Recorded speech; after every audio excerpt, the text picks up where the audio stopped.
جن کی قربانیاں ہم سب تک نور ولایت کے پہنچنے کا وسیلہ بنی ہے، اور ان کی قربانیوں سے ہی آج ہمارے دل میں نور ایمان روشن ہے۔ ان شہداء کو سلام عقیدت پیش کرنے کے لیے بآواز بلند صلوات۔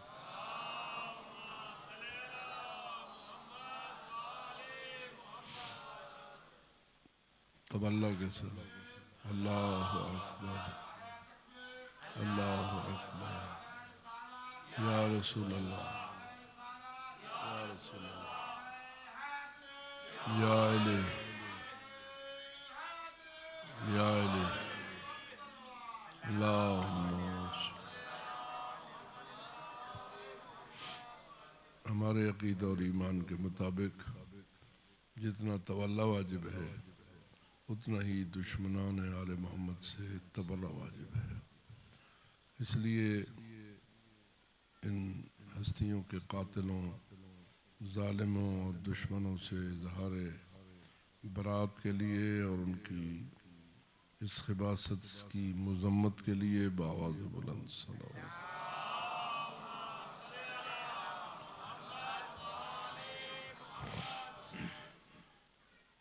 بی بی طاہرہ حضرت زینب کبریٰ سلام اللہ علیہا، جن کی یاد میں یہ مجلس منعقد ہے، ان کی بارگاہ میں اظہار عقیدت کے لیے بآواز بلند صلوات۔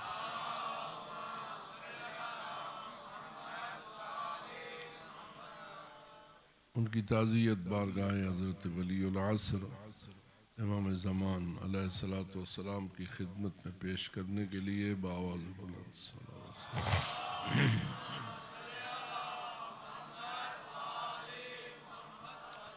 مولا کے ظہور کی تعجیل کے لیے بآواز بلند صلوات۔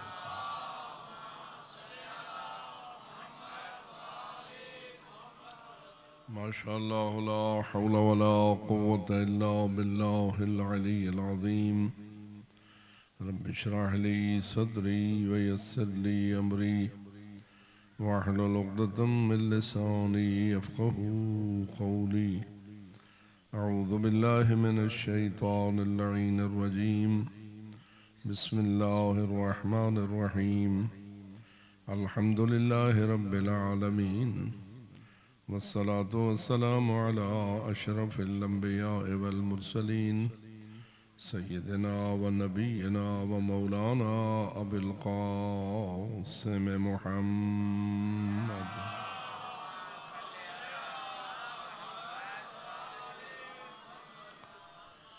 والصلاة والسلام على أهل بيته الطيبين الطاهرين المعصومين، الذين قال الله تعالى في شأنهم: إنما يريد الله ليذهب عنكم الرجس أهل البيت ويطهركم تطهيرا۔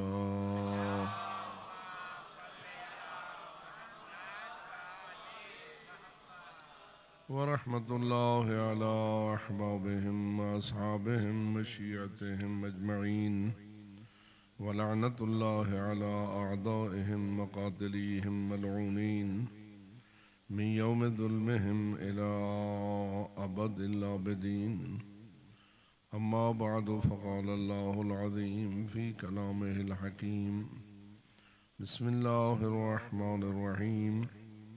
ومن الناس من يشري نفسه ابتغاء مرضات الله والله رؤوف بالعباد۔ صلوات۔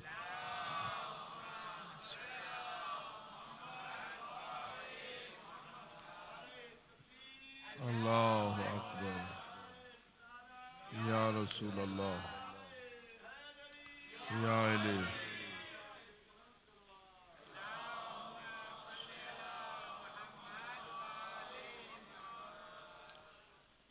وقت قلیل ہے، مختصر سا بیان آپ کی خدمت میں عرض کرنے کی سعادت پاتا ہوں۔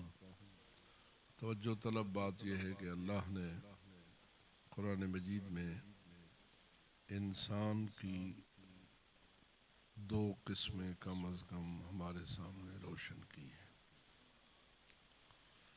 ویسے تو سارے انسان ہیں، اپنے کھانے پینے، رہنے سہنے، بدن، جسم کے اعتبار سے سارے ہی انسان ہیں، لیکن قسمیں اس طرح بنتی ہیں کہ انسان اندر سے کیا ہے، اس کی روح کی حیثیت کیا ہے، یا اس کے اخلاق اور اطوار کی حیثیت کیا ہے۔ تو اللہ اس آیت کریمہ میں جو آپ کے گوش گزار کی گئی ہے، انسانوں کو دو قسموں میں تقسیم کرتا ہے اور فرماتا ہے وَمِنَ النَّاسِ، انسانوں کی ایک قسم ان کی ہے مَن یشری نفسہ، جو اپنی جان کو بیچ دیتے ہیں، جو اپنے آپ کو بیچ دیتے ہیں۔ کس مقصد کے لیے بیچ دیتے ہیں؟ کیا پیسے لینے کے لیے، جائیدادیں لینے کے لیے، سونا چاندی اکٹھا کرنے کے لیے، عہدے اور منصب لینے کے لیے؟ جیسے آپ کو جانتے ہیں آج کل ماشاءاللہ جو دور چل رہا ہے اور جس میں آپ بھی ڈوبے ہوئے ہیں اور ہمیں بھی تنگ کیا جا رہا ہے، کون سا دور؟ الیکشن کا دور۔ وہ واضح ہے کہ لوگ بیچارے بڑے بڑے بھی اپنے سارے آرام قربان کر کے بھاگے ہوئے ہیں اور چھوٹوں چھوٹوں کی منتیں کر رہے ہیں، اور ہو سکتا ہے کہ کسی کو اس راستے میں جان بھی قربان کرنی پڑ جائے تو کر دیتے ہیں، کیونکہ ان کی زندگی کا ہدف سیاست میں کامیابی ہے۔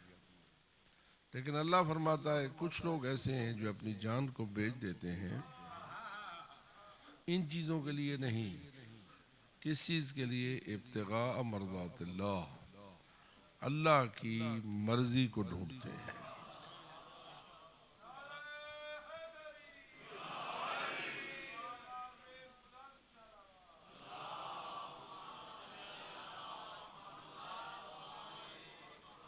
رضا الہی کی تلاش میں یا رضا الہی کے حصول کے لیے جب اللہ ان سے یہ چاہتا ہے کہ میرے مشن کے لیے جان دے دو، میرے مشن کے لیے اپنی جان قربان کر دو، یا دوسرے الفاظ میں اپنی زندگی بیچ دو، تو وہ ایسے ہیں کہ جو اللہ کی رضا کے لیے اور اس کی خوشنودی کے لیے جان کو بیچ دیتے ہیں۔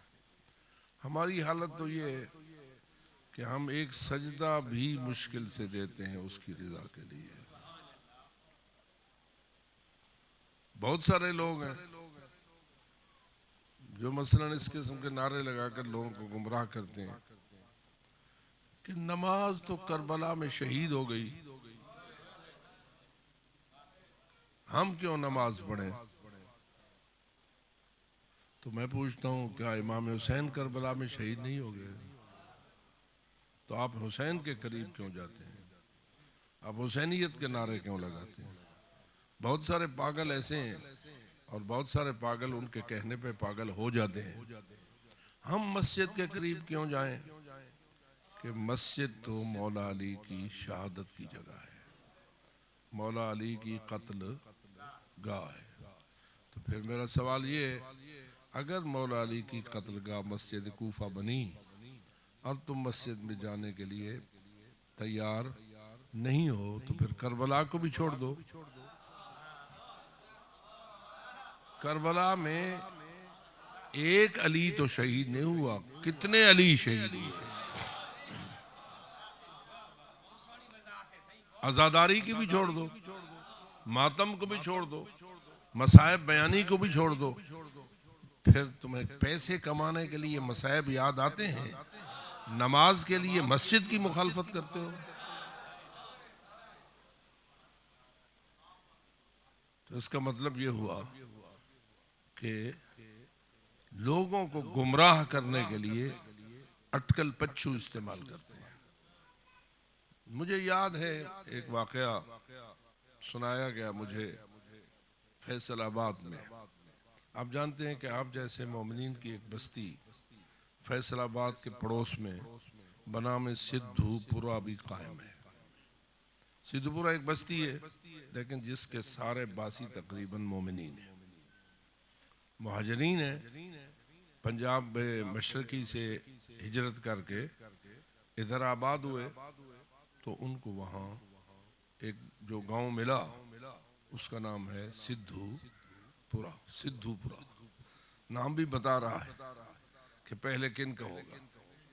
پھر وہ آباد ہو گئے, اللہ نے ان کو ایمان کی دولت سے نوازا ہے مومنین. لیکن ان میں سے کچھ لوگ ایک ایسی شخصیت کے دام میں پھنس گئے جو اسی نظریے کا پجاری تھا اور اس نظریے کا مرشد تھا, یعنی دوسروں میں یہی نظریہ پھیلاتا تھا. ایک بڑا ملنگ اس کے دام میں پھنس گیا اور اس کا پکا مرید بن گیا. خوب یہ بتائیے کہ ایسے پیر اور مرید پر بھی موت آتی ہے یا نہیں؟ جی, موت تو ایسی سخت چیز ہے, وہ نہیں دیکھتا کہ یہ علی کا دوست ہے یا علی کا دشمن ہے, اللہ کو مانتا ہے یا نہیں مانتا, رسول اللہ پہ ایمان رکھتا ہے یا نہیں رکھتا, 14 کے نام کا نعرہ لگاتا ہے یا نہیں لگاتا. اللہ نے ابتدا سے ازل سے یہ فیصلہ کر دیا تھا کہ کل نفس, جس کو زندگی دوں گا اس کو موت کا ذائقہ بھی چکھاؤں گا. اور اسی لیے بڑے شعراء نے کہا جب احمد مرسل نہ رہے کون رہے گا. سب سے بڑی ہستی تو رسول اعظم صلی اللہ علیہ وآلہ وسلم کی تھی, ان کے نام پہ ایک صلوات ضرور پڑھی ہے.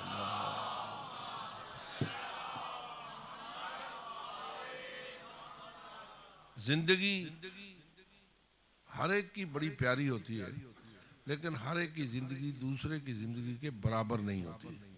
قیمت میں بڑا فرق ہوتا ہے, حیثیت میں بڑا فرق ہوتا ہے. بتائیے اس کائنات میں جس جس کو زندگی ملی ان میں سے کس کی زندگی سب سے زیادہ قیمتی تھی؟ ذرا ایک صلوات پڑھیے.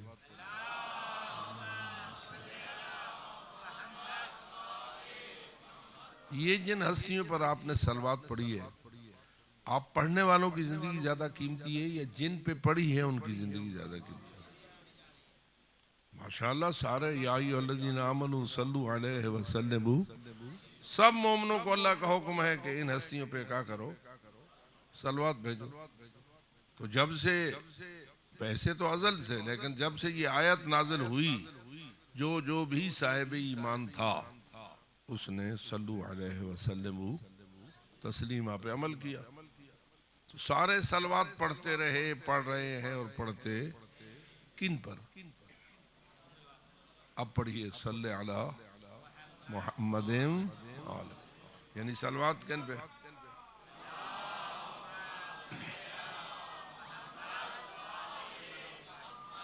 آپ صلوات پڑھنے والوں کی زندگی زیادہ قیمتی ہے یا ان کی زندگی زیادہ قیمتی ہے جن پہ صلوات بھیج رہے ہو؟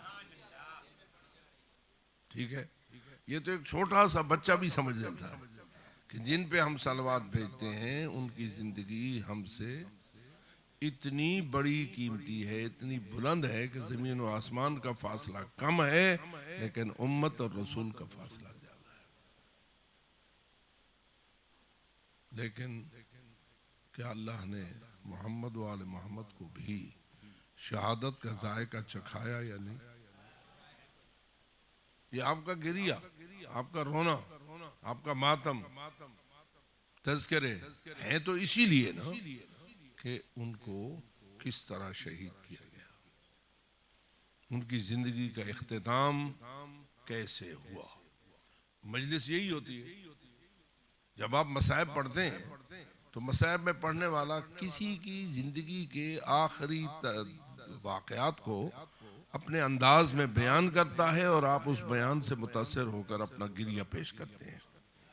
خواہ وہ پہلا معصوم ہو, دوسرا ہو, تیسرا ہو, ان کا کوئی عزیز ہو, ان کا کوئی رشتہ دار ہو, ان کا کوئی مرید ہو, جو بھی ہو, بہرحال ان کی زندگی کا جو آخری مرحلہ ہوتا ہے جس میں وہ اپنی زندگی قربان کرتے ہیں, وہ ہمارے لیے ذکر مصیبت بن جاتا ہے.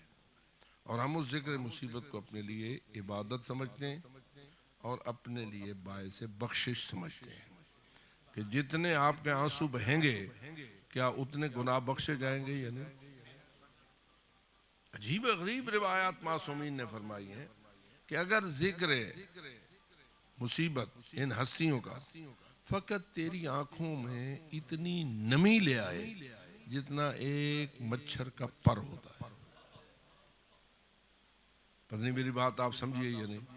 آنسو بہانا، داڑھی کا تر ہو جانا، رخساروں پہ پانی کا بہنا، یہ تو بڑا اونچا درجہ ہے نا. یہ تو فقط اس درجے کی بات ہے کہ اتنی نمی آپ کی آنکھ میں پیدا ہو کہ اس کنارے پر اتنا سا نشان پڑ جائے جیسے مچھر کا پر ہوتا ہے. تو جو رہی ہے جو اتنا سا بھی پانی پیش کرے مصیبت حسین پر، وجبت لہ الجنہ، اس پہ جنت واجب ہے اور اس کے گناہ بخشے جائیں.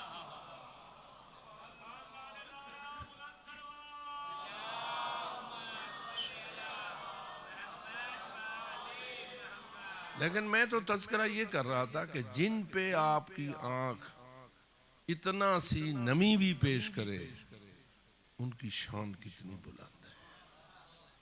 ہمارے یعنی رونے والوں اور جن پہ آپ روتے ہیں ان کے درمیان کتنا فاصلہ ہے، کتنا بڑا فرق.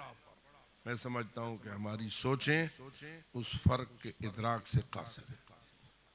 وہ خود جانتا ہے جو زندگی دینے والا ہے، لیکن بالآخر اس نے فیصلہ کیا کیا کہ وہ بھی شہادت اور موت کا ذائقہ چکھیں یا نہ چکھیں. جی اب یہ انسان کو دانا اور عقل مند ہونا چاہیے اور اپنے من گھڑت خیالات کو مذہب نہیں بنانا چاہیے. تیری سوچ مذہب کی گہرائیوں کو سوچنے کے لائق نہیں ہے. اگر مذہب آل محمد کی حقیقت کو سوچنا ہے تو آل محمد کی درگاہ میں آ، ان سے پوچھ، ان سے سوال کر، ان سے سمجھ کہ آل محمد تیرے مذہب کی کتنی بلندیوں پر ایمان رکھتے ہیں. تو اس لیے صلوات پڑھنے والے اور جن پہ صلوات ہے ان کے درمیان کتنا فاصلہ ہے. وہی جیسے عزیز کہہ رہا ہے زمین و آسمان، میں کہتا ہوں زمین و آسمان تھوڑا ہے، اس کا فاصلہ کم ہے. تحت الثری سے لے کے عرش اولا تک بھی جتنا فاصلہ ہے اس سے بھی زیادہ ہے.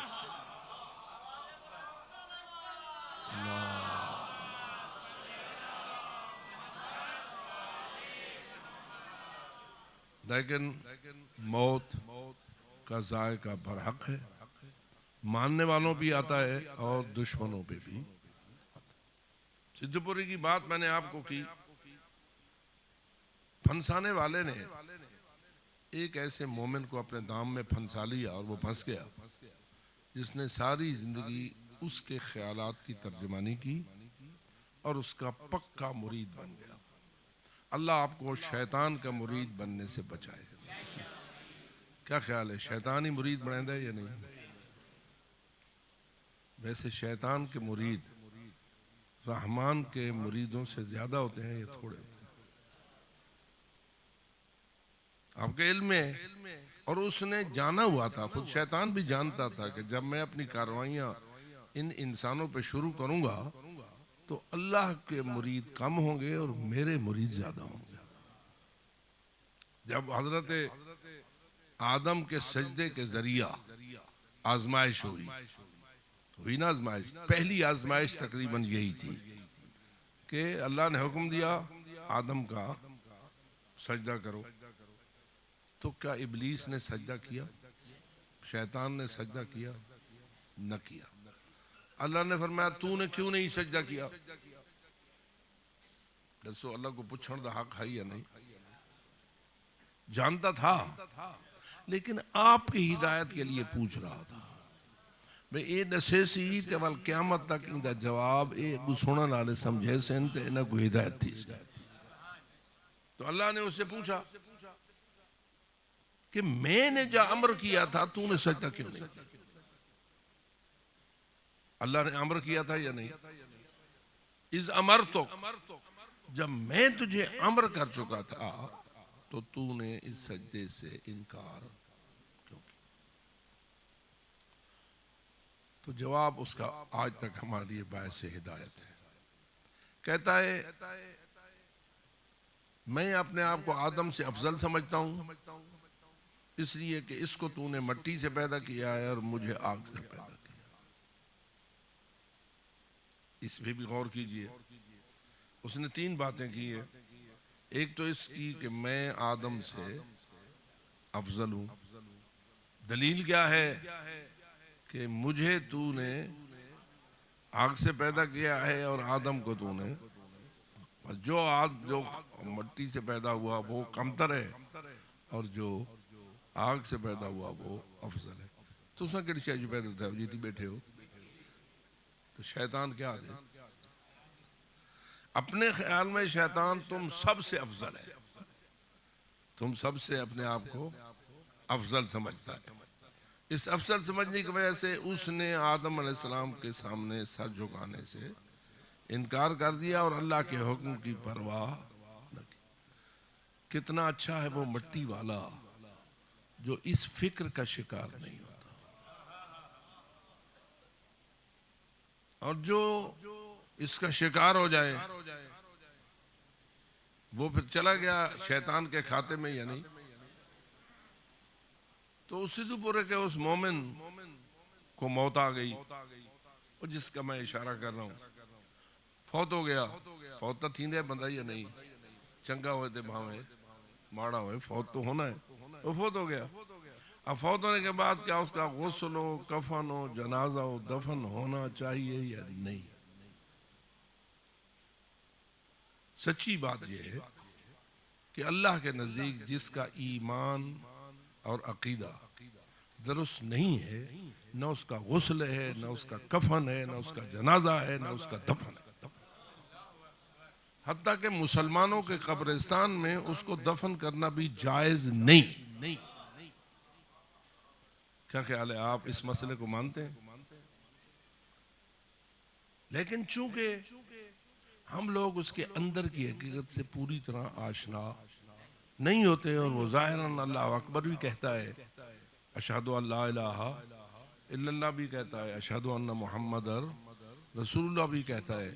تو ہم اس 2-3 شہادتوں کی وجہ سے اس کو مسلمان سمجھتے ہوئے اس کو غسل بھی دیتے ہیں کفن بھی پہناتے ہیں جنازہ بھی پڑھتے ہیں اور دفن بھی کر کے اس کا فاتحہ بھی پڑھتے ہیں. لیکن جو کچھ ہم اس کے بارے میں سمجھتے ہیں کیا وہی آخری چیز ہوتی ہے یا اصل وہ ہے جو اللہ اس کے بارے میں جانتا ہے.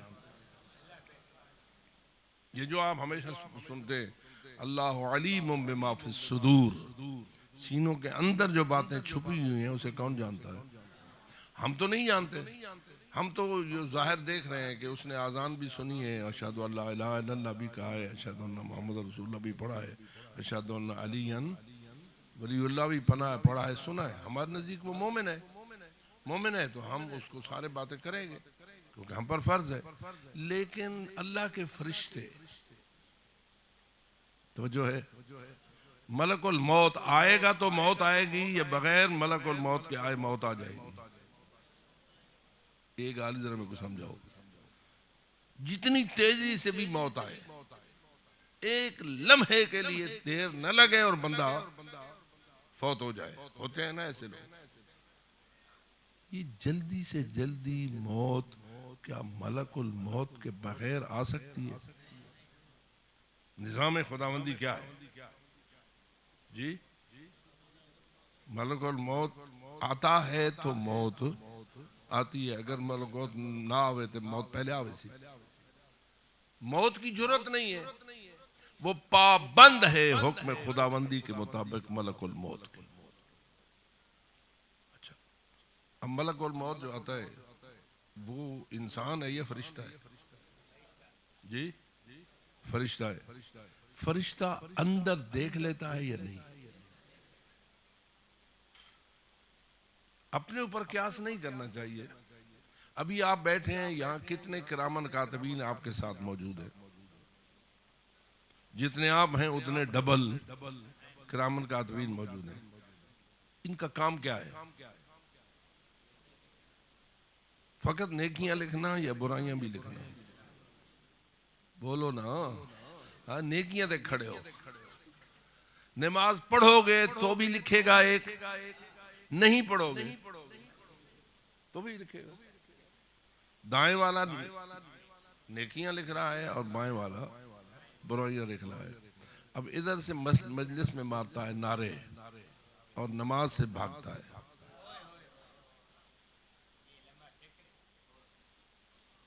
اب بتائیے دائیں لکھا یا بائیں لکھے گا؟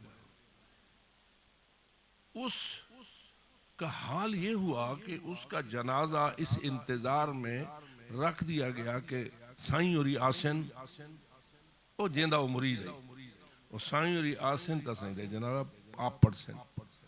سائیں اوری ذرا دیر کر دیتی، انہوں نے دھوپ دا ٹائم آ تے مسجد دے سائے تلے مرید دا جنازہ رکھ چھوڑا.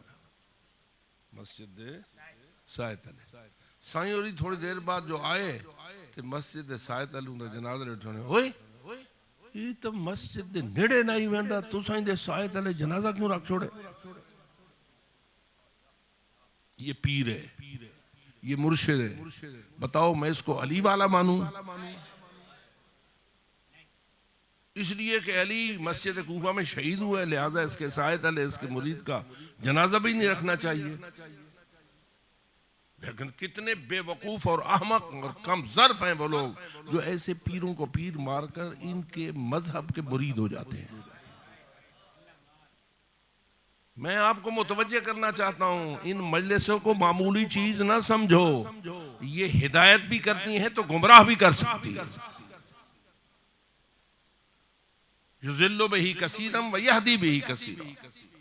اللہ انہی مجالس کے ذریعہ کچھ کو ہدایت کرتا ہے تو کچھ کے لیے باعث ہے گمراہی ہو جاتی ہے. کیوں؟ پڑھنے والے پہ موقوف ہے. اس نے جو باتیں کی ہیں ہو سکتا ہے کہ وہ آپ کے لیے نور ہدایت کا باعث بن جائے، ہو سکتا ہے کہ وہ آپ کو گمراہی کا باعث بن جائے. لہذا پڑھنے والوں کو پرکھو، یہ نہ دیکھو کہ کس پہ مجمع زیادہ لگتا ہے. مجمع تیرے لیے قربتاً اللہ کا باعث نہیں، اللہ کی رضا تیرے لیے قربتاً اللہ کی باعث ہے. اور اللہ کی رضا اتنی بلند چیز ہے کہ علی اپنی جان اس کے لیے قربان کرتا ہے.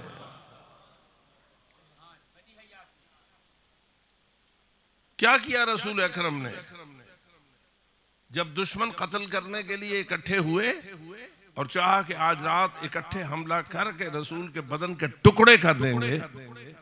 میرے خیال میں اگر رسول اس ٹکڑے ہو جاتے تو شہید ہوتے یا نہ ہوتے، ان کی عزت بڑھ جاتی ہے کم ہو جاتی؟ بڑھ جاتی. لیکن اللہ کا فیصلہ دیکھ، اللہ چاہتا ہے نہیں، میرا بھی نظام ہدایت مکمل نہیں ہوا.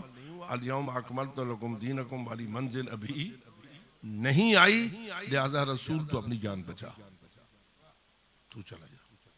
لیکن کیا کر، یہ نہیں ہے کہ علی کو کھڑا کر اور کہے کہ تو تلوار ہے، صاحب ذوالفقار ہے، شیر یزداں ہے، شیر خدا ہے، لہذا لے کے تلوار کھڑا جا اور کسی کو ہمارے نیڑے نہ آنے دے. نہیں، علی کو بھیج دو، اے رسول تم چلے جاؤ اور علی کو اپنے بستر پر سلا دو. اب علی پہ آ گیا امتحان. رسول نے فرمایا اللہ کا حکم ہے تو سب میری جاتے سمجھو تو آپ پوری وینے پہ. ٹھیک ہے.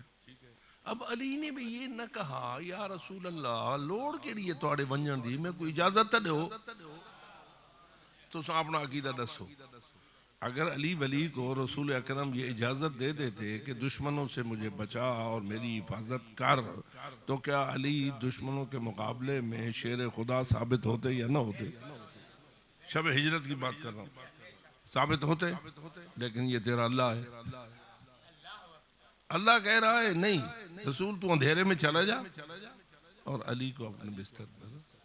یہ نہیں ہے کہ علی تو شیر خدا ہے، تو صاحب ذوالفقار ہے، شاہ مرداں، شیر یزداں، قوت پروردگار، لا فتح الا علی، لا سیف الا ذوالفقار کا مالک ہے، لہذا گھن اپنی ذوالفقار تے انہاں الو دے پٹھے کو نیڑے جا ونڈے. کر سکتے تھے یا نہیں؟ علی اتنے شیر تھے یا نہیں؟ حفاظت کر سکتے تھے یا نہیں؟ رسول کو جانے کی اندھیرے میں ضرورت پڑتی یا نہ؟ لیکن اپنے اللہ سے پوچھا، اللہ تو رسول کو اندھیرے میں بھیج رہا ہے، علی کو بستر پہ سلا رہا ہے۔ علی سے پوچھا گیا، یا علی ایسا حکم ہے، آپ کا پروگرام کیا ہے؟ اب آپ خود روزانہ سنتے ہیں، علی ولی نے کہا اگر میں آپ کے بستر پر سو جاؤں تو آپ تو بچ جائیں گے نا۔ خر ساجدا للشکر، علی نے وہیں سجدہ شکر دیا۔ یہ سجدہ شکر کس کا تھا؟ علی نے کس ذات کا سجدہ دیا تھا؟ کس لیے دیا تھا؟ تو جو رہی ہے نین یا علی ایک دیکھ پکوا بناوا، وہ بھی عبادت ہوتی، لیکن کام وہ افضل ہوتا ہے جو افضل کے لیے کیا جاتا ہے۔ سجدہ شکر کر کے علی نے ثابت کیا کہ اگر میری جان میرے رسول پہ قربان ہوتی ہے تو یہی تو اللہ کا احسان ہے، اور یہ نعمت عظمیٰ علی کو حاصل ہوئی۔ اب تو کہے کہ نہیں اس ذات کا سجدہ نہ کر، اس لیے کہ علی مسجد میں شہید ہو گئے۔ کتنی بے وقوفانہ اور احمقانہ بات ہے یہ۔ یعنی اس کا مطلب ہے تو چاہتا ہے کہ لوگ کربلا کو چھوڑ دیں، لوگ ماتم چھوڑ دیں، تو ادھر سے ماتم کی بات کرتا ہے، ادھر سے نماز کی دشمنی کرتا ہے۔ تیرے اندر دین نام کی کوئی چیز نہیں ہے، تیرے اندر شیطان اس طرح داخل ہو چکا ہے جس طرح کہ حضرت آدم کے سجدے کے انصار سے شیطان داخل ہو چکا تھا۔ کہا تھا نا کہ یہ مٹی سے بنا ہے، میں اللہ کے مخلوق یہ بتا کس نے کہا ہے سجدہ کر؟ کسی اور نے کہا ہے؟ کس نے کہا ہے؟ اللہ کو پتا کہ نہیں یہ مٹی دے تو بھائی جو ہے توجہ ہو رہی ہے۔ اب اگر اللہ کہتا ہے سجدہ کر تو سجدہ سب سے افضل ہے نا، تیری دماغ کی جو بے وقوفی ہے اس کو سامنے کیوں لاتا ہے؟ یعنی گویا اللہ نے اس یزید کے جواب، شیطان کے جواب کے ذریعہ قیامت تک آنے والوں کو ہدایت کی ہے، اپنے دماغ کی سوچ پہ اتنا بھروسہ نہ کر جتنا آل محمد کے فرمان پہ بھروسہ۔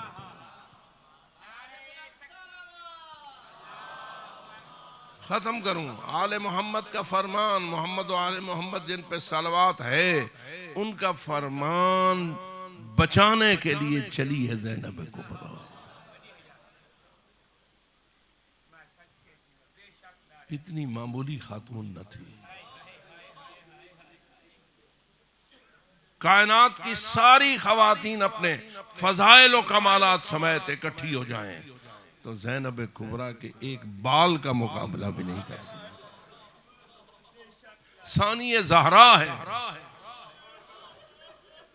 اگر سیدت و نساء العالمین اپنے زمانے میں بی بی فاطمہ زہرا ہے تو زہرا بتول کے بعد ان کی جانشین خاتون کون ہے؟ اور میں سمجھتا ہوں کوئی معمولی قربانی نہیں دی۔ کتنا احساس تھا حضرت مولا علی امیر المومنین کو کہ جب حضرت عبداللہ ابن جعفر سے نکاح ڈال رہے تھے تو کہا عبداللہ میری بیٹی شریعت کی پابند ہے، تیرے ساتھ نکاح کے بعد اس کی ذمہ داری ہو جائے گی کہ تیرے دروازے کی دہلیز کو باہر نہیں نکلے گی مگر تیری اجازت کے بغیر۔ یہ میں پھر آپ کو توجہ دلاؤں گا، عبداللہ افضل تھے یا زینب افضل تھی؟ شوہر تو تھے لیکن کیا عبداللہ کی شان بلند ہے یا دختر زہرا کی شان؟ دختر زہرا اپنی اس عظیم شان کے باوجود علی کہہ رہے ہیں تیرا شوہر اب عبداللہ ہے، تیرے لیے بھی اجازت نہیں ہے کہ اس کی اجازت کے بغیر تو ان کے دروازے سے باہر نکلے، لیکن اے عبداللہ میں تجھے وصیت کرتا ہوں ایک دن زینب کبریٰ کو حسین مولا ساتھ لے جانا چاہے تو میری وصیت یہ ہے کہ میری بیٹی کو جانے کی اجازت دے دینا۔ یہ تو تمہارے اپنے بنائے ہوئے بہت سارے قصے ہیں جن پہ تبصرہ کرنے کی مجھے اجازت نہیں ہے کہ کہیں تیرے آبگینوں کو ٹھیس نہ لگ جائے۔ کیسے ہو سکتا ہے کہ عبداللہ راہ زینب میں رکاوٹ ڈال؟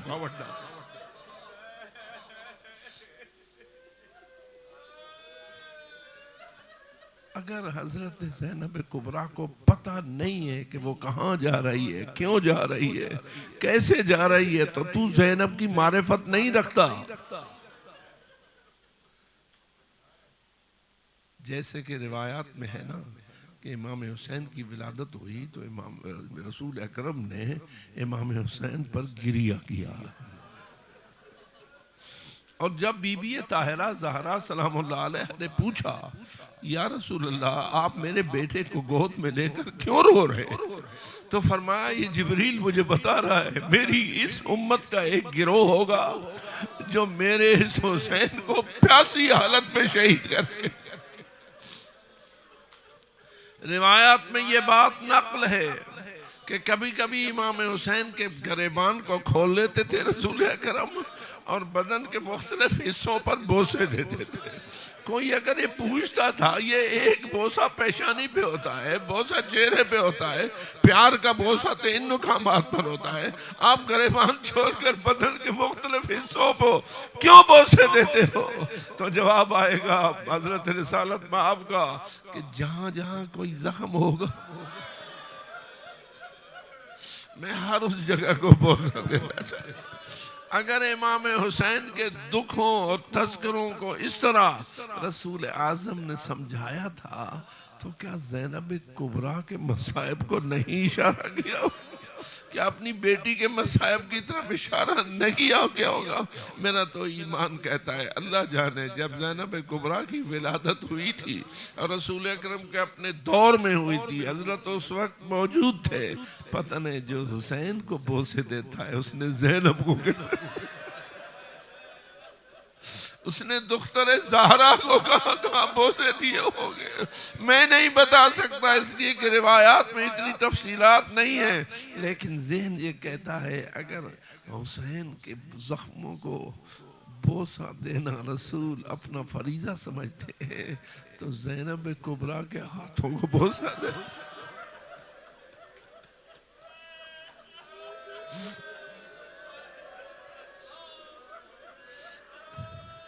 اور بتا اس بی بی نے زنجیروں میں کیوں جکڑی گئی، اس کو رسیوں میں کیوں باندھا گیا، اس کے ہاتھ پسے گردن کیوں باندھے گئے، اس کے سر سے چادر کیوں چھینی گئی؟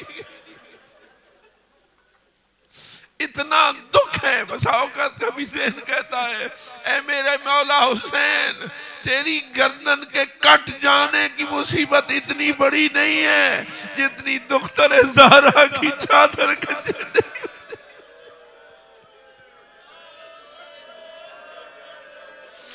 آپ نے روایات سنی کہ جب پوچھا گیا مولا آپ اتنا کیوں روتے، اس وقت کہا میں اس مصیبت کو یاد کرتا ہوں جس کو علی اکبر ہوتا تو وہ بھی روتے، عباس ہوتے تو وہ بھی روتے، خود امام حسین ہوتے تو وہ بھی روتے۔ وہ کون سی بڑی مصیبت ہے جس کو یہ شہید بھی روتے؟ تو جواب آیا پھوپھیاں بے چادروں،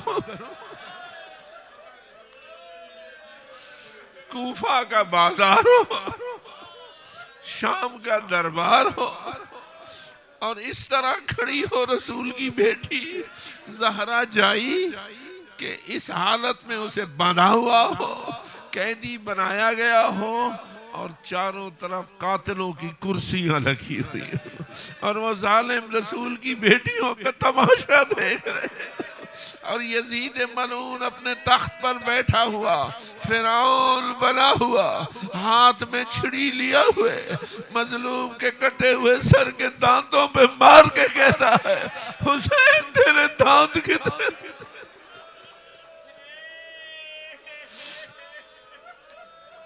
ذرا بتاؤ آپ جب یہ جملے سنتے ہیں تو آپ کا دل دکھی ہوتا ہے، آپ کے آنکھیں آنسو بہاتی ہیں، آپ کے کولاٹ اور کوہرام بلند ہو جاتے ہیں، لیکن تیرا درد اس مقام تک نہیں پہنچ سکتا جہاں تک اس بی بی کا درد تھا جس نے اپنی آنکھوں سے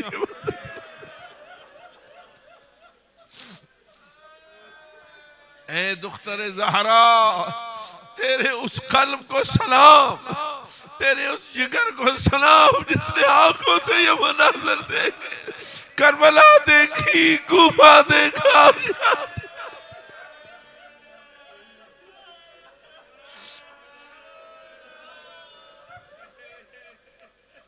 اے بی بی، تیرے احسانات کو جو بھلائے گا وہ انسان نہیں ہے، تیرے احسانات کو جو نہ سمجھے گا وہ مسلمان نہیں ہے۔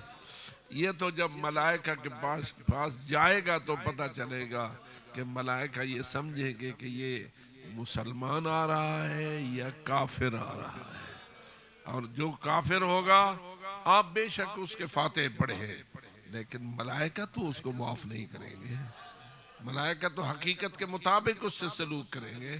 اس لیے ہم اللہ کے زیادہ ممنون احسان ہیں کہ اس نے ہمیں نور ولایت سے سرفیاب کیا ہے۔ اس نور ولایت کے ذوفشاں رہنے کے لیے باواز بلند صلوات۔ خداوندہ ہماری اس عبادت کو قبول و منظور فرما، معرفت آل محمد میں اضافہ فرما، تذکرہ آل محمد کو دوام عطا فرما، بانیان کو اپنے خصوصی نوازشات سے سرفراز فرما، اور یہ ثواب ان کی ارواح تک ایصال فرما۔ خداوندہ ان کے صغائر و کبائر سے درگزر فرما، انہیں برزخ اور معاشر میں کامیاب و کامران فرما، جنت انہیں نصیب فرما، جہنم کے عذاب سے ان کو محفوظ فرما۔ جتنے حاضر ہیں آنسو بہاتے ہیں ان سب کو اپنی خصوصی نوازشات سے سرفراز فرما، اور ہم پر دنیا و آخرت میں اپنی خصوصی رحمت نازل فرما۔ فرما رہے ہیں کوئی بچی مریض ہے، خداوندہ باق حضرت زہرا سلام اللہ علیہ اس کو شفا عطا فرما، بلکہ جتنے بھی مومنین مومنات مریض ہیں ان کو شفا کامل سے سرفراز ہو۔ اللہم ربنا تقبل منا انکا انت السمیع العلیم، واغفر لنا وارحمنا وتب علینا انکا انت التواب الرحیم، بفضلک ورحمتک۔